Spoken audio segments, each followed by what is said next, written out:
Hello and welcome to video 7 alpha of the Fun with Dashcam series. This is a tour of my installation, showing you my car from the front view. You can obviously not really see much of a camera or anything. However, when we transition to a more of an oblique angle, looking at the back of the rearview mirror, you might actually see something, and that's the front 0801 camera. Placement is ideal, top left, and it has a little bit of shade to protect it from the sun during most of the day. Transitioning now to the inside, you're going to see what I was going after.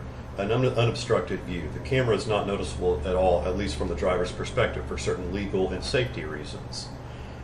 We can now look over here to the right side, a different angle, and you'll see the camera behind the mirror. So it's now a little more obvious, but as you can tell, totally unobtrusive, and that was really the goal of this. And you also notice single wire, very easy to hide.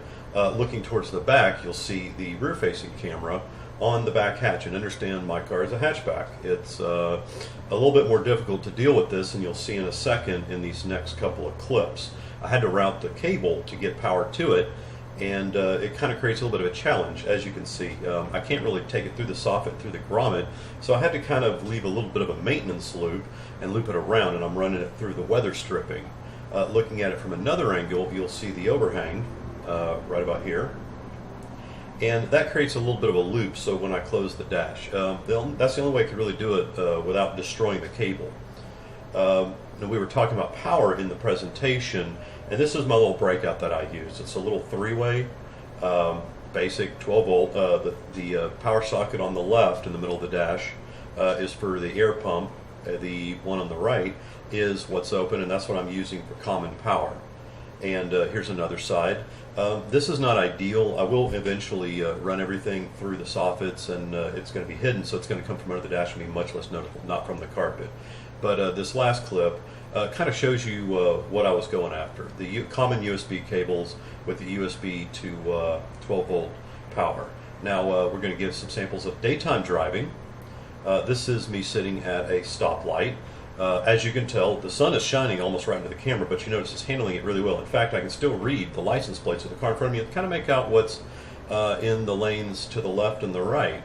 I'm getting good overall quality, and that's really what I was going after. Good, not I considered excellent, but it's very good, very crisp. You can kind of zoom in there with the right tools. And we're going to take off here, and you're going to notice this nice, smooth video, full 30 frames per second, full HD. And now this is synced with the back. You can see the same view, more or less, for me coming from behind. Unfortunately, I couldn't sync them quite perfectly. I had to play around with the timing to shave some time off this video.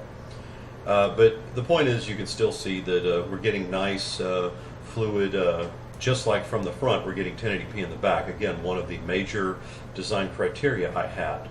I wanted 1080p, full HD all the way around. We're now going to look at a nighttime clip here in a few seconds, and you'll see that even at nighttime on a very dark road with just basic illumination, the camera is still doing what it can with the light. You know, if you remember previous samples of like the S3000 and things like that, the $80 cameras, you know, and they were multi camera systems. They had cheaper CCDs, so they didn't really handle the light real well. This is not a WDR. It's not using extra illumination, just headlights, and it's actually doing a pretty darn good job. Remember, not night vision, but it still does really good for nighttime. Transitioning to the rear view, you can see a little bit different because we don't have any direct illumination, but it's still a passable video depending on the circumstance. Now, nothing is directly behind me and shining into the camera, so that's a little bit different. But I just wanted to give you these examples of what you can expect from a camera like this. I hope this was beneficial to you, and you have a good day.